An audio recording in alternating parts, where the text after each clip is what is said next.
And This meeting is being recorded. okay, and this is our land acknowledgement for the Department of Social Studies. My name is Debbie Way. I'm a curriculum specialist and I work with ISH down in our department. So here we go.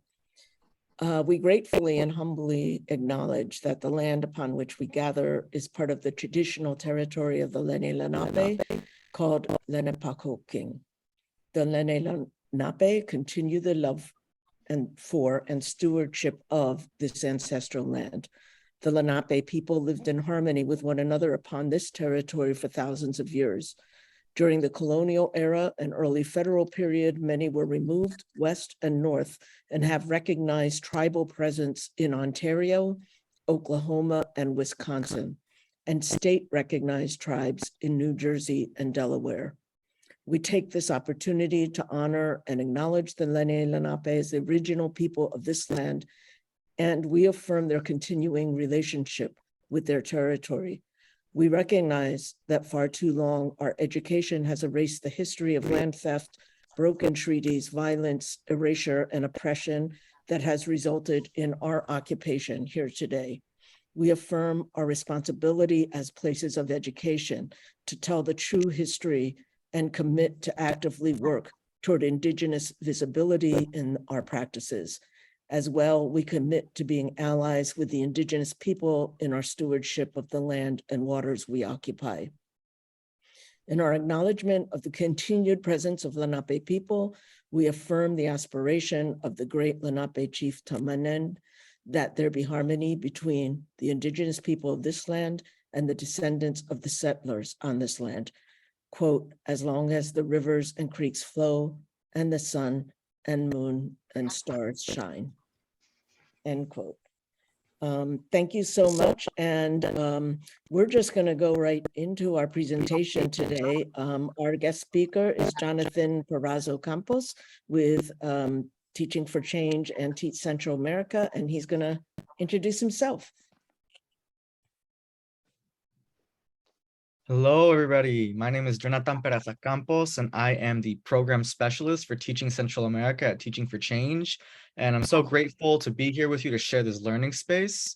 I am a proud Central American of Salvadoran and Guatemalan descent, or what is now called El Salvador and Guatemala.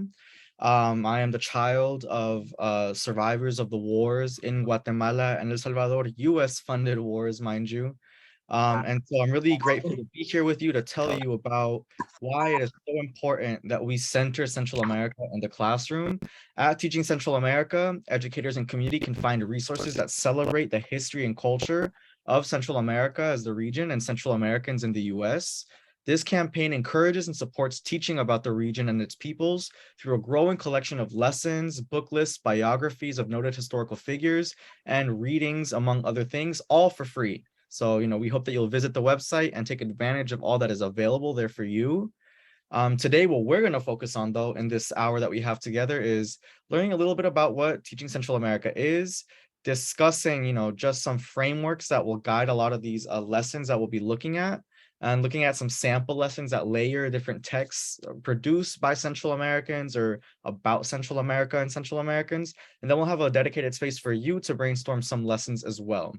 So again, Teaching Central America is a resource for you. We just came out of Teach Central America Week last week, October 3rd to the 9th, but Teaching Central America should happen year round. So I hope that you'll visit our website and take advantage of all that is available there for you as educators. And just to give some background, so Teaching for Change actually began in the 80s with some teachers that were involved in the sanctuary movement, trying to find sanctuary for refugees that were coming from Nicaragua, El Salvador, Guatemala, that were going through armed conflicts in which the US was funding dictatorships and funding paramilitaries. In fact, an hour and 45 minutes from where I live in Atlanta, Georgia, paramilitaries and dictators from all around Latin America and the world were being trained here in the United States to massacre their own civilians. And my family members are some of the survivors of that brutal civil war of global impact. Yet we don't know enough about this region. And so in the last 4 years, as we were hearing about the migrant caravans and these illegals invading our country and et cetera, et cetera, et cetera, there was a commitment from Teaching for Change, given its roots in the sanctuary movement of the 80s, to really dedicate time to teaching about Central America and equipping us as educators to do so.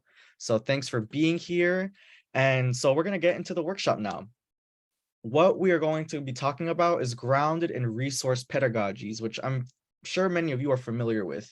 Where we talk about validating and celebrating the full human sitting in front of us in our classrooms.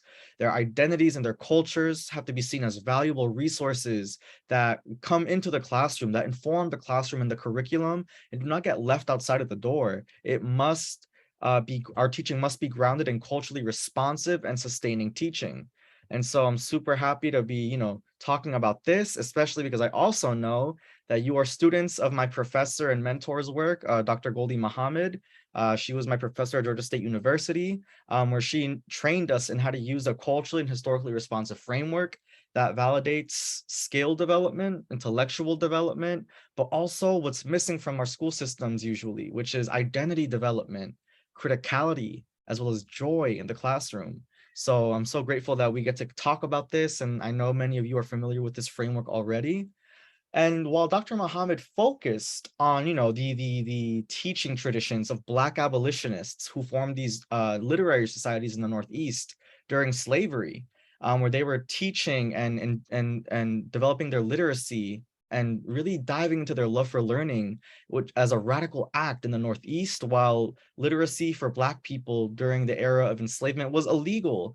And so, that's who she studied to develop her framework of historically responsive education.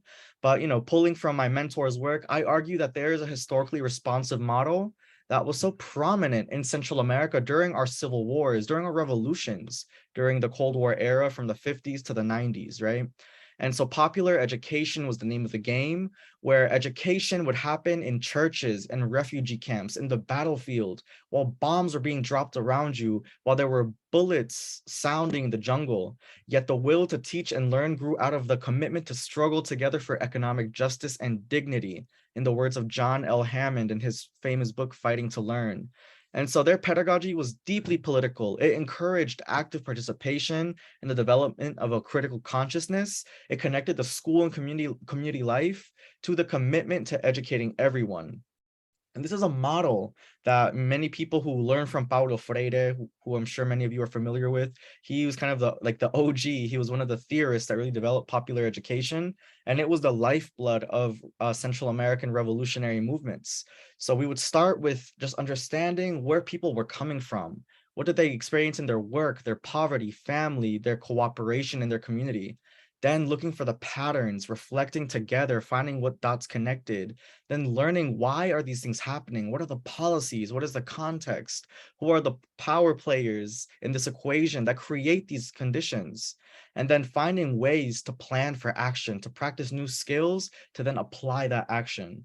This is kind of that criticality piece that is part of these frameworks in culturally responsive and sustaining teaching in the historically responsive framework. That criticality comes from popular education. So Central American teaching traditions are grounded in this in our revolutions, which I think is very important, but also in these movements, especially in places like Guatemala that has a large indigenous population.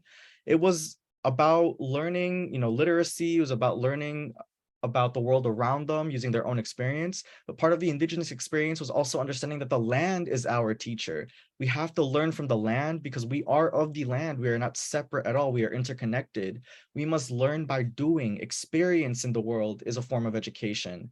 And then the cosmovision that we have, our view of the universe and our religion, our gods, that is a form of education as well. And post-genocide and post the 500 years attempt to conquer indigenous peoples in the continent, this attempt to revitalize languages, cultures, histories against genocide was a very radical act. And so these are some just very culturally relevant and historically responsive traditions that I want to ground us in for these sample lessons we'll be looking at. But another one that I really want to put on your radar, if you don't know about it already, is multiliteracies. Understanding that literacy is something that is always evolving as we evolve with our language, with our words, with our ways of expression. And so this is a framework that was developed by some scholars of literacy, right? To really emphasize that literacy is not just reading words on a page. It is also reading the world around us, the word and the world, in the words of Paulo Freire. It is having a literacy around art and media and digital multimodal ways of expressing ourselves that our youth frankly dominate in today. Our digital literacy is probably lower than many of these young people that are on TikTok, are on Be Real, is a new app I heard of recently, right? Maybe some of y'all are on there if you are more youthful in spirit than I am in that way. But, there are all these different ways of reading the world around us, of engaging with expression and language that we have to validate in our classrooms as well. So now that we kind of breezed through this really quickly, I want to hear from you. Feel free to speak up on your microphone or add in the chat box. How do you think these models and approaches can be valuable for your teaching context? Let me know. How do you think these models and approaches are valuable for you? Do you use them? Are they lacking? Tell me more.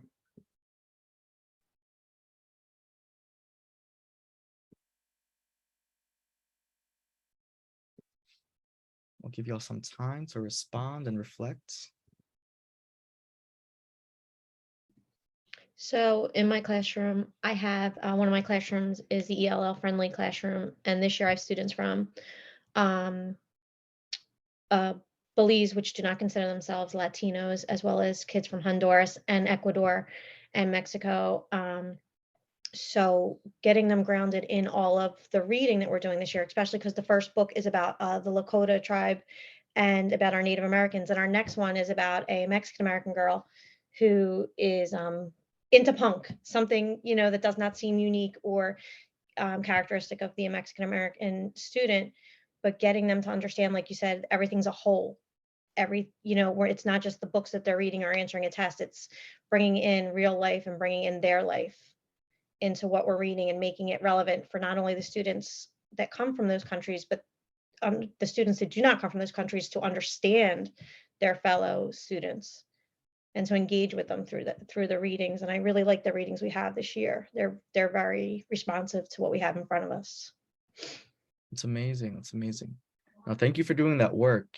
Being a teacher of multilingual learners, you are probably on the front lines of seeing our demographic shifts in this country, because when you look at who is, entering our ELL classrooms, you are more than likely going to see kids from Central America, particularly Honduras, El Salvador, Guatemala, and Nicaragua as well, who are some of our key migrant groups right now coming to the US, along with Haitians, Cubans, Venezuelans, African and Middle Eastern students. So, thank you for doing that work. And yes, thank you for working to make your class culturally responsive to the humans sitting in front of you who deserve to be seen and validated. And I saw a comment from Deborah that says, wow, popular education is kind of the opposite of high stakes testing. So me personally, in my praxis, I organize against standardized testing. Standardized testing is killing our profession, is spirit murdering our children. And so that is, thinking about can we teach in a subversive way? I think popular education is one kind of thing that we have to really keep in mind about what does it really mean to liberate students and not just teach them to work and produce, right? And so, multiple literacies is a beautiful concept, right, of helping our students feel like learners and feel empowered as learners and as readers, not just because they're reading a book on a page on a book, but because they can read the world around them. And that is also interpretation. That is also expression, right? Comprehension skills. But yes, our students need to be at the center of our work, and we have to learn from them as much as they're learning from us. So thank you for your responses. Now, I want to kind of guide you through a lesson where I kind of stitched together some of the resources available on our website and resources that I've taught in my classrooms before. So using Dr. Muhammad's culturally responsive and historically responsive framework, this is kind of how I lay it out. In terms of identities, to help students learn about themselves and others, students will become aware of the feelings they and others experience in the face of violence and war. Students will reflect on their conception of an ideal world that they want to live in. That's identities. Skills, we have standards, Georgia standards, because that's where I'm based.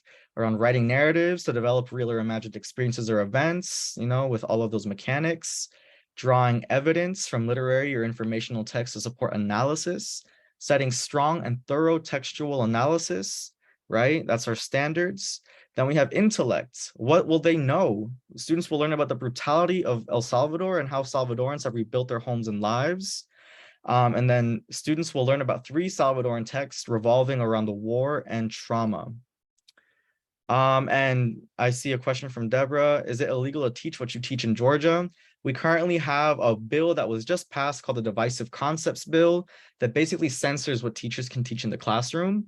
We cannot teach about, one race being better than the other. We cannot instill guilt in certain students. We cannot indoctrinate students with topics of race and racism, right? So this is a battlefield right now here in Georgia, along with other Southern states and Republican-dominated states. They want to censor us in the classroom, but we at Teaching for Change say, screw that. We are going to teach the truth, and we're going to empower and fight with teachers to do the same. In terms of criticality for this lesson, we will reflect on harm and trauma of war while imagining alternatives. In joy, students will envision a world that is beautiful, at peace, and full of joy. So that's what we're working on today.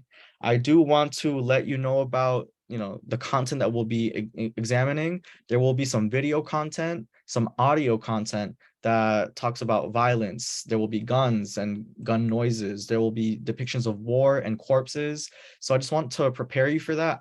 Again, I am a middle and high school educator. I work with those populations. And so this is kind of for them, but I will bring in some resources for our elementary school teachers as well to use for more lighthearted topics. And we can talk about other ways to talk about this as well when you brainstorm your lessons.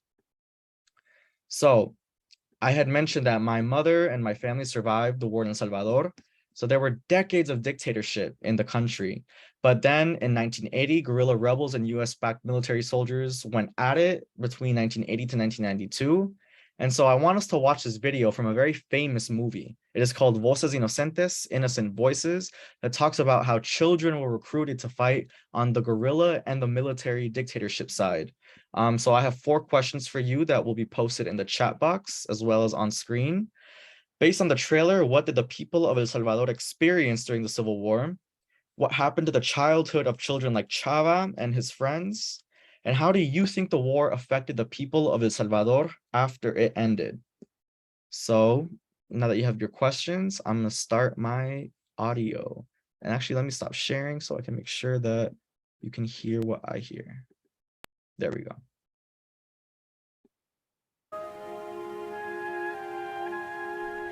Based on a true story, Innocent Voices is a film about an 11-year-old boy named Chava and his friends who were trapped in the violence of the Civil War that devastated El Salvador in the 1980s. The film is a chilling portrait of how the forced recruitment of child soldiers inflicts physical, psychological, and emotional trauma on innocent young lives.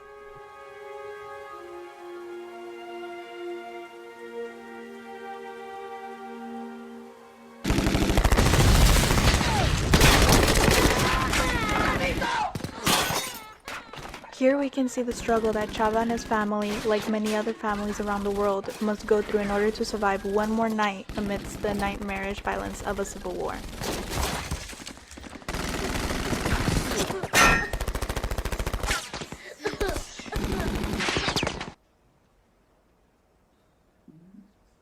¿Cómo te llamas? Temo. ¿Temo qué? Morales. A la fila. Pero si solo tiene 10 años, es injusto. ¿Cómo pueden hacerle esto? ¡Temo! ¡Sargento! ¡Temo! ¡Sargento!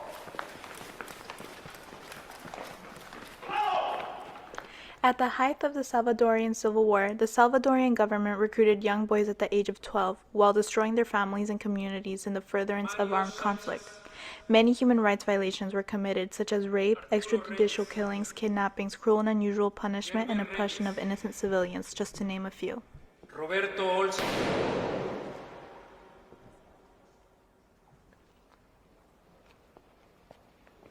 Siga. Roberto Olsen. Mardo Pérez. Agustín Reina.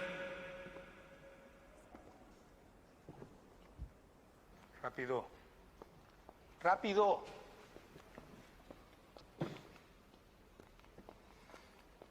Deben sentirse orgullosos, muchachos.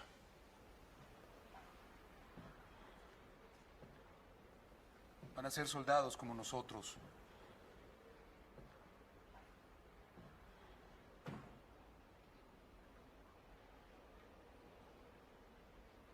Van a defender a la patria. ¡Super papá! A ver quién llega más lejos.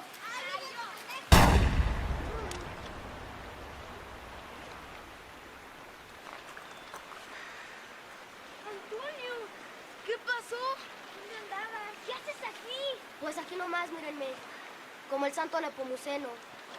Cada día más bueno. ¡Ay, sí! ¡Ya te sientes! Sí. ¿Quieres jugar? ¿Dónde vamos a jugar? Vente, vámonos. ¿Hacer patitos? ¿Sabes hacer patitos de...? Vente. In this scene, we see a friend of Chava who has been forced to serve as a child soldier. He has been brainwashed into believing that he is meant to kill. Chava and his friends know that if they survive, the day will come in which they will too be in a uniform. Nos enseñó a disparar y emboscar. La semana pasada emboscamos un grupo de guerrilleros hijos de puta y yo fui el que los apresó con esta. A ustedes ya mero les toca. Porque están reclutando a todos, ¿eh? The staggering toll of the Salvadorian Civil War is estimated to have been 75,000 dead and over 1 million refugees who fled to countries like the US. Sadly, the trauma inflicted on many of these children would later lead to the rise of America's most violent gang, Mara Salvatrucha, or MS-13. Today, there has been over 300,000 child soldiers recruited worldwide. Even for those who survive, the emotional scars are deep and have toxic ripple effects throughout society. So Innocent Voices is a reminder of the high price we all pay for allowing the savagery of adults to destroy the human rights of children. Pero voy a regresar. So I want to get your thoughts on that very intense and powerful film that you might consider using in your classrooms, maybe snips of it. What did you learn? What happened to childhood in El Salvador? So Dr. Marrero says that their husband was from El Salvador and was taken from the streets when he was 14 years old. Right. This is modern history, y'all. I am part of the post-war generation. My mother was in her teens when she experienced the war. This is not, this is not the past, or this is the past, but this is very modern history. And Katie, there is a direct connection between, a post-war country in shambles after a decade of war and no safety net. And then that's when immigration policy intensified in the United States to deport all of these people that were denied refugee status, mind you, while the US was pumping guns, money, and training into the dictatorship at the time. And what happens when a bunch of youth get sent to a country with no safety net, and there's only memories of corpses and trauma and violence, and you learned about, gang violence in the United States around gang culture, it might spread, right? And this was going on in El Salvador. Yup. Stacy, this is a war that the US funded, which I really want to emphasize. The United States under Reagan, previous and administrations after, had everything to do with this. And this is happening in Africa. This was almost like a genocide. Have things changed since the 90s? Ooh, there's a lot that's happened since the 90s. But childhood was erased, Takeda. Sad that they were brainwashed with no hope of their chosen future until they left, right? And there's gun violence in our own country in places like Philly, says Evan, that this movie might give us context into how violence and war affects the young psyche. And to reiterate, Haiti, US intervention caused so much suffering in the region. So yes, there is a lot to dig into, right? And I do want to present a critique. There is a film called Sobreviviendo Guasapa that is a Salvadoran film that I really would like for you to explore as well. That is based in El Salvador by Salvadoran actors Voces Inocentes is a Mexican production that I think, it is a great production, and yet I will always fight for more representation of folks from the country itself. And so we're gonna kind of speed it up a little bit, right? There's another film I want you to visit, and we won't have time for it today. But there's this film that I think is beautiful to really emphasize, right? How people rebuild their lives after the war. This is called The Tiniest Place, El Lugar Más Pequeño. And it is about how this little village picked up the bones, the corpses of their dead, buried them, mourned them, and found a way to keep living, keep moving with all of their grief to rebuild. I want to really focus this time on this poem from this book called Lineage of Rain by a friend of mine, Janelle Pineda. Look at the beautiful artwork. The other artwork here is from the same artist as the one who designed the cover art, Kiera Eileen Machado. Feel free to look up her work. But Janelle has this poem that we are going to read. She is a Salvadoran American poet based in LA. She's now a PhD student at UCLA in the Chicano and Central American Studies department. But her identity, who she is, where her family is from, is a big part of her poetry. And these are questions that we can use to kind of guide our students in thinking about how biography affects literature. And so this is the title of the poem, In Another Life. What do you think we can assume about the poem based on the title? What are questions that it raises? I always have my students start interrogating the title first in order to get them to dive into deeper meanings as we read the poem. And I'm going to read the poem for you. And as we're reading it, I want you to pick up on your favorite line and post it in the chat box, okay? In another life. The war never happened, but somehow you and I still exist. Like obsidian, we know only the memory of lava and not the explosion that created us. Forget the gunned-down church, the burning flesh, the cabbage soup. There is no bus, there is no border, there is no blood. There are only sweet cornfields and mango skins, the turquoise house and clotheslines, a heaping plate of pasteles and curtido, waiting to be disappeared into our bellies. In this life, our people are not things of silences, but whole worlds bursting into breath. Everywhere there are children, playing freely, clothed and clean. Mozote does not mean massacre, and flowers bloom in every place shoes are left behind. My name still means truth, this time in a language my mouth recognizes, in a language I know how to speak. My grandmother is still a storyteller, although I am not a poet. In this life, I do not have to be. This poem somehow still exists. It is told in my mother's voice, and she makes hurt dissolve like honey in hot water, manzanilla, warming the throat. You and I do not find each other on another continent, grasping at each other's necks in search of home. We meet in a mercado, my arms overflowing with mamey and danonas, and together we wash them in river water.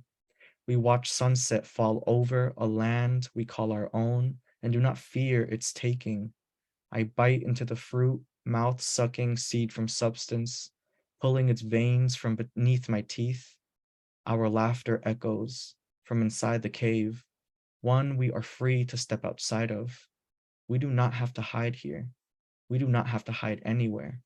A torogos flies past my face, and I do not fear its flapping.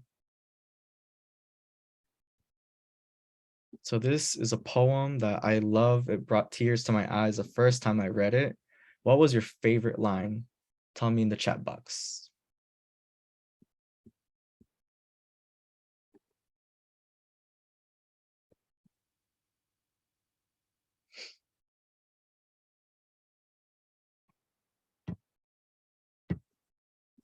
Let's see.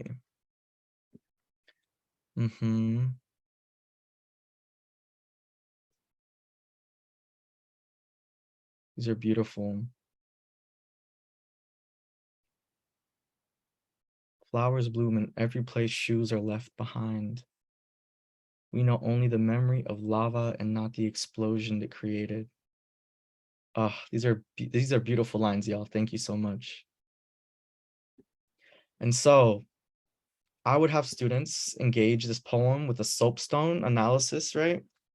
It's easy, right? I'm sure a lot of our language arts teachers have used it before to guide kind of poetic analysis. So I would do that. But one activity I do want to engage you in is imagining another life. Now it's your turn to imagine another life. Be ready to share. I want you to, in the chat box, we're going to modify this, imagine a scene, reimagine the experience of the characters from the video you watched, or the situation, or another situation we see today. Write or draw an alternative reality. What if war never impacted El Salvador or any other country? How would it look, smell, sound, taste, and feel? Give me imagery. Let's take a few seconds to do that.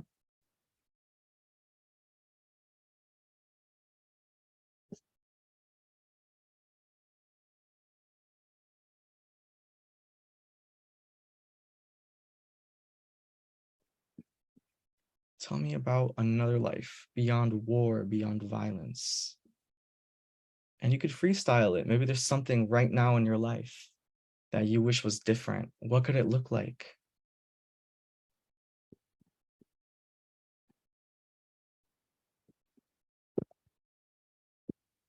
The poem's name is In Another Life by Janelle Pineda. For those of you asking.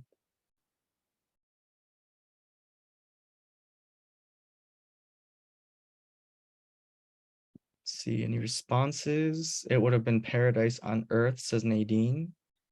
Takita says fresh, floral, bright, colorful, smiles, hugs, love. I love it. I love love. A place where people feel welcomed and seen. We dance in the sun, arms stretched to the sky, not fearing the bullet or spear or knife. Acceptance, families, understanding, so many languages, full of people, no one had to leave, no one dying from violence, peaceful families united and safe. Beautiful. Memories of their families, says Danalice. Danalice, I think is how you say it. Beautiful, beautiful. Thank y'all. So, we are rushing a little bit because we want to get to all of the content. A lot of this is really to expose you to content. I'm just showing you how I have stitched it together in my lessons using multiliteracies, culturally sustaining pedagogy, right? And so I want to know, what did you think about the sources we used? What literacy skills are we engaging here based off the lesson that we saw? Oh, and I see some other narratives. Oh, okay, I see y'all writers. Okay, writers, okay, poets, I see y'all.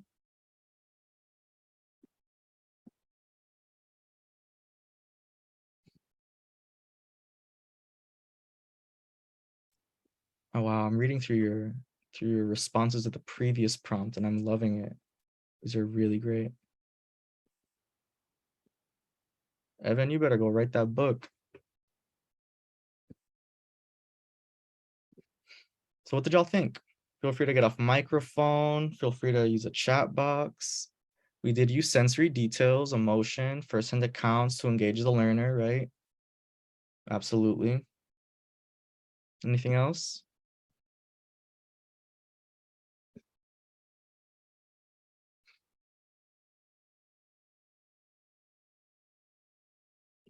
All right. Let's see. I want to use this poem and prompt for an art project. I think you could do so much in an art class with this. You loved it. I love it too. I love that you love it. The name of the book is above. It's called Lineage of Rain. Deborah says so much that can be pulled from deep imagery, real life connections, tapping the students' artistic abilities, drawing a new life, poetry. We will definitely have to save the chat for these amazing quotes. Yes, Eileen, that would be amazing. We learn about literary devices, symbolism, imagery, senses, simile, metaphors, more. Yeah, absolutely. There's so much that you can do with this, right?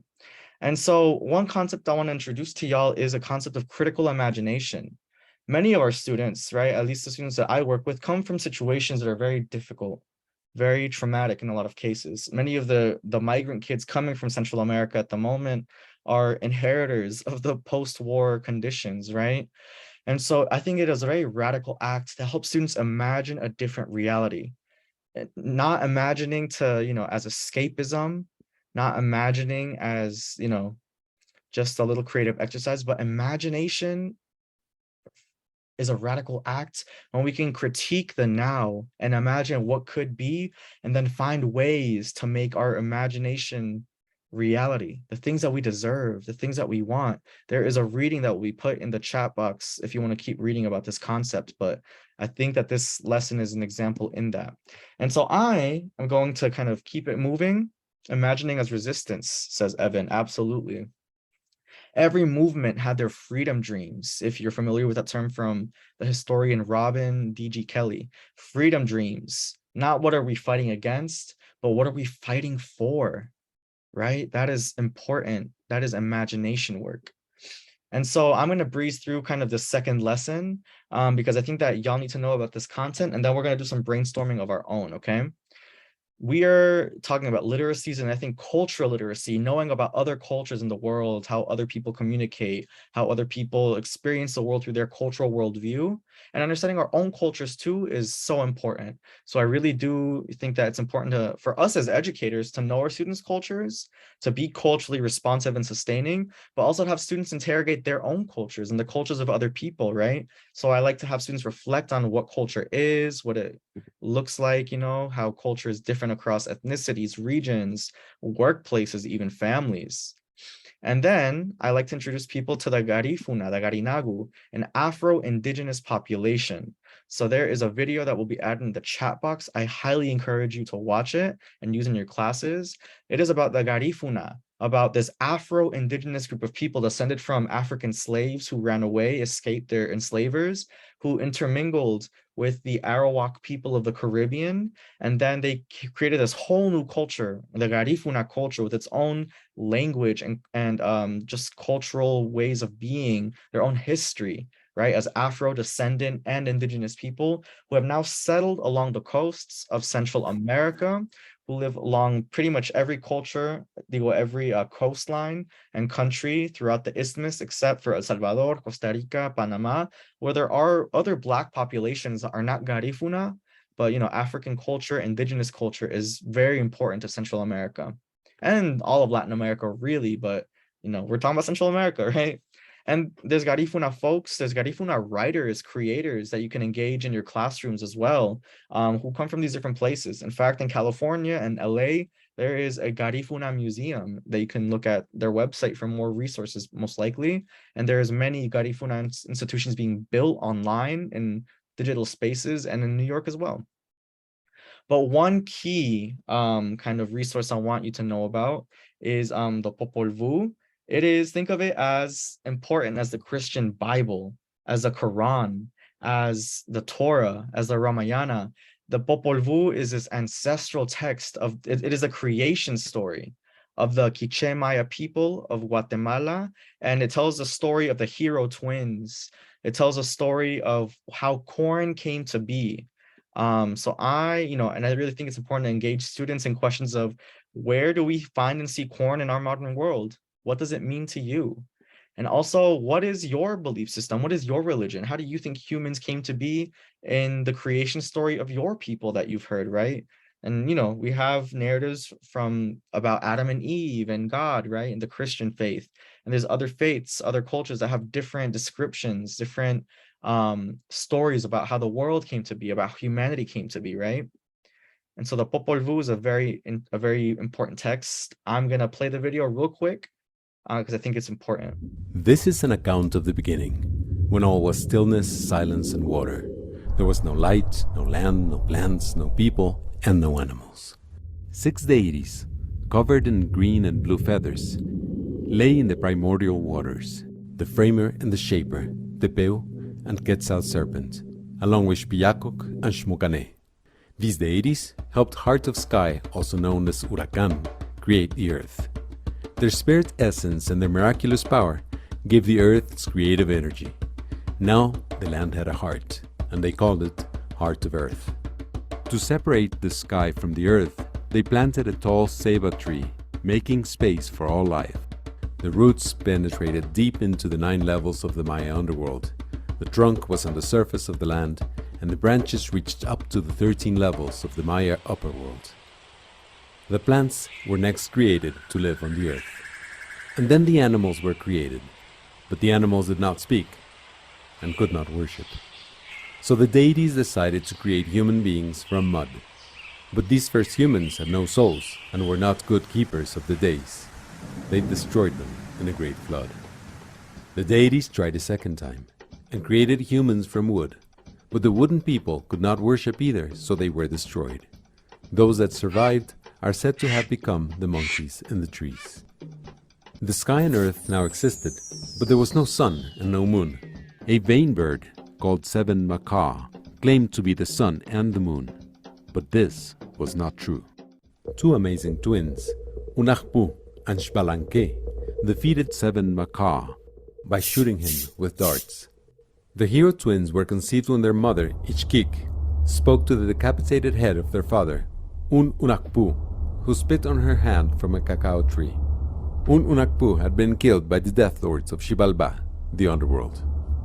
The hero twins became great ball players, and to bring their father back to life, they challenged the Death Lords of the underworld to a game in Xibalbá. The twins were permitted to play the ball game only after they had survived the dangerous trials set for them in the underworld. Using great skill and cunning, the twins won the ball game, and this allowed their slain father to come back to life as the maize god. The hero twins left Xibalbá and climbed back to the surface of the earth. They continued up into the sky, becoming the sun and the moon. Now that the sun and the moon were in the sky and illuminated the earth, the deities created the third and final form of human beings using white and yellow corn. Corn is the precious substance that ultimately succeeds in producing true and enduring humans.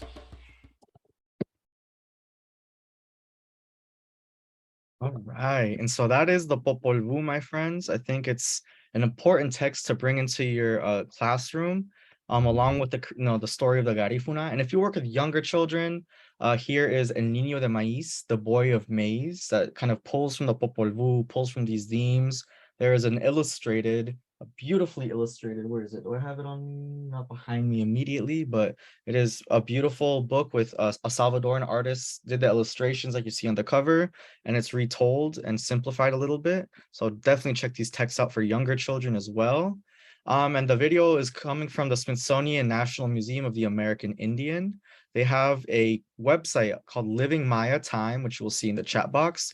That, this is where I got it, the creation story of the Maya. You can find other content about, the geography, the architecture, the scientific methods, the measurement systems, and for teachers right here in this link, there are already some activities laid out for you to use. So take advantage of it. It is a beautiful website that dives into the amazing world of the Maya people. And what I am practicing with showing you all these resources is layering different texts, right? Bringing in podcasts, video clips, websites. And you can use the Living Maya Time website for students to navigate and do their own research, right? To practice their digital literacy, to tap into their other senses and create multimodal learning experiences, right? To use all of their rich literacy practices. But in order to, not hog the mic, I want y'all to have some time as well. And so this is what we're going to do next. I want you to brainstorm.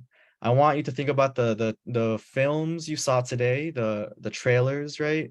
Maybe the text that we kind of engaged with a little bit. Go to our website, Teaching Central America and Social Justice Books. I want you to just do a little bit of research and think about how you might want to layer some texts and engage your students in their different forms of literacy, right? I want you to think of any activities or future lessons that you can think of, right?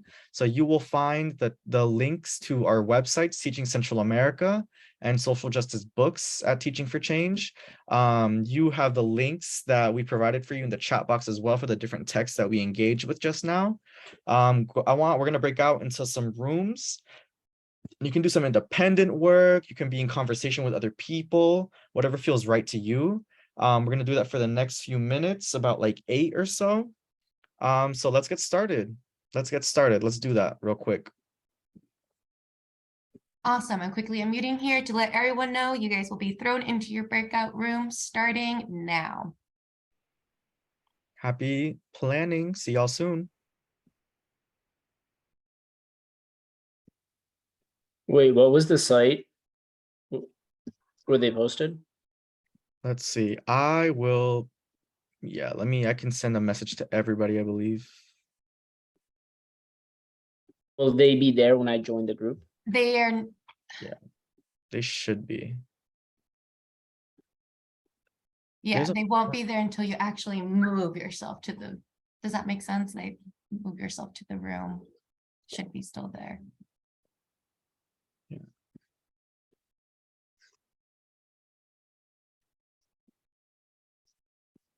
Okay, we did not give them the links yet. Do you? And the link should be in the chat if you scroll up either way, but I'll go ahead and add them in here too.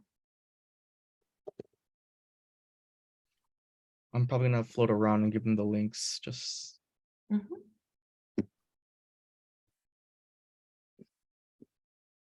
Jonathan, there's a lot of requests to share your slides. Is that going to be linked into the resource guide at the end? maybe not the slides per se, but all of the resources that we use. Welcome, everyone. Oops. Let me see.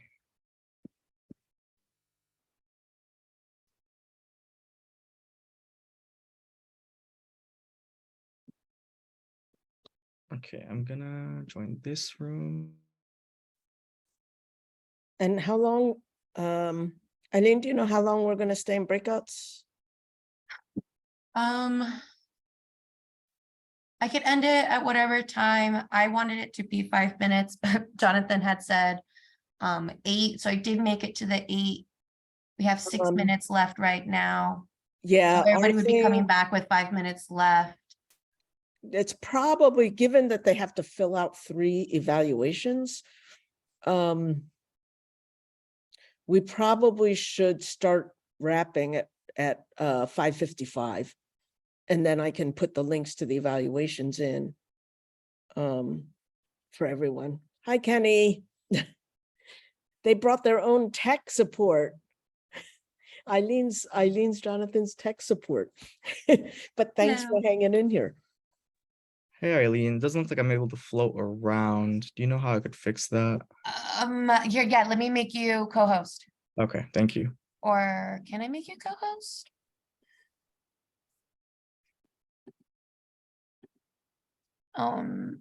Deborah, would you mind making Jonathan a co-host? It looks Sure. like.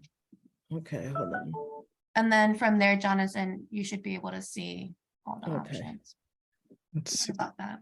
There we go. I see it now. And join room 1. Trying to see if there's any I want to pop into, just based on who's in the room. Looks like room 3 somehow only had 2 people. Okay, I don't know what happened, huh? I think we had like about 6 people drop from the breakout rooms. That's Okay. honestly, that is a common thing with breakout rooms. Unfortunately, it's like a handful will drop off, just especially when it's towards the end of the session.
Is being recorded. Meeting is being recorded. All right, y'all. Hope y'all had some good conversations or had some like productive planning. Hit me with it. If you're brave, come off mic, put in the chat box. What are some potential texts you might use, some potential activities you see yourself doing? Let me know. I just bought this book, Solito. I want to read it first before I use it in my class, maybe excerpts from it also. I think it could be interesting. The Solito Solita? Or is it Javier Zamora Solito? Javier Zamora. Okay. Oh, yeah. That one's gonna be good. I know for a fact. He has a lot of great poetry as well that y'all should check out. Javier Zamora. Awesome. And then Katie says, I love the Mayan math game for my math class, right? We don't have to just stay in the humanities and history and language arts, right? There are some amazing scientists, mathematicians, technologists of Central American descent. The first Salvadoran American astronaut, Frank Rubio, went to space last week, for you science teachers out there, right? The first Hispanic, I don't like the word Hispanic, but the first Latino astronaut was a Costa Rican Chinese descent person, right? So, some fun facts. Awesome. Anybody else? Deborah says poems are powerful. The film clips might be hard. So much gun violence in our neighborhood and schools now, too much trauma. That's a good point of feedback, Deborah, right? Do we want to keep putting more trauma in our kids' faces, right? Do we even need these really brutal depictions to get them to understand the message, right? It's not always necessary, and that might be a good trauma-informed teaching approach to find alternative ways to talk about traumatic events without bringing trauma in front of our students, right? So that's a great point of feedback. I did want to jump in here and let the teachers know there's 3 evaluation forms for you to fill out. I'm going to be dropping them in the chat real soon. Teaching for Change, they already dropped their chat in. If you want to receive the resources from tonight, you're going to have to fill in that evaluation. That's how they get your contact information to send you those resources. There are 2 attendance sheets from the district. The first one I'm dropping in is if you need Act 48 credit. Unfortunately, our offices don't talk to each other, so we really are going to ask you to fill out 2 different forms. The Act 48 form is also for those of you who are guests and not part of the district. It gives us feedback on our programs, helps us know how to do better. This second form is for those of you, School District of Teachers of Philadelphia, who are getting paid through Cornerstone. You can fill that in. And before Jonathan continues, because I know he's going to keep taking us out, this amazing presentation, we have a couple of presentations coming up that you can register through Cornerstone or through the bit.ly. If you're not from the district. Next week, Edwin Mayorga, who is a professor at Swarthmore, will be our Latinx History Month speaker, and he will talk about a project that he does in Philadelphia called Education in Our Barrios. And then on the 25th, I'm really thrilled that we have been able to have 3 Mayan activists from Belize. This is our Indigenous People's History Month series is kicking off starting October 25th. These activists have been fighting for many years for an independent homeland, and Jonathan knows about the struggle very well. And they've come up from Belize and are visiting Philadelphia and agreed to do a professional development for our teachers. And I'm really, really thrilled that that's happening. And before Jonathan continues, I also want to, because I know a lot of you might be clocking off soon, just want to give Jonathan a lot of thanks in the chat box, if you can. And Jonathan, do you have any things you want to add? We're wrapping up. It is 6 p.m. I get excited, lose track of time. But I hope that you put these resources to good use. We are in a moment where so many of the kids At the border are of Central American descent, the inheritors of the legacies of US imperialism and civil war and fascism. And so this is an imperative to think about Central America, to center Central Americans in your classroom year round. And if I can be an ally in that, please reach out to me. I am here for you and I'm here for our kids. Thank you so much for your attention. I hope you have a great night. Thank you, Jonathan. And a really good point about who is at our borders and also who is in our classrooms now, who's coming in. Perhaps as teachers, it puts us in a different framework as we think about immigration and immigrant rights, and how we support our families and students. So thank you so much. Thank you everyone for coming. And this was great, Jonathan. Thank you. Thank y'all. It's fabulous. Don't forget to fill out Jonathan's evaluation if you want the resources from tonight. Teaching for Change always does a great job and has a lot of resources for you all. So make sure you fill that thing out. All right, looking forward to reading your feedback and cannot wait to send you more. Okay, Michelle, make sure you are Michelle Thornton, you said you can't log it. Make sure you are logging in from your school district email.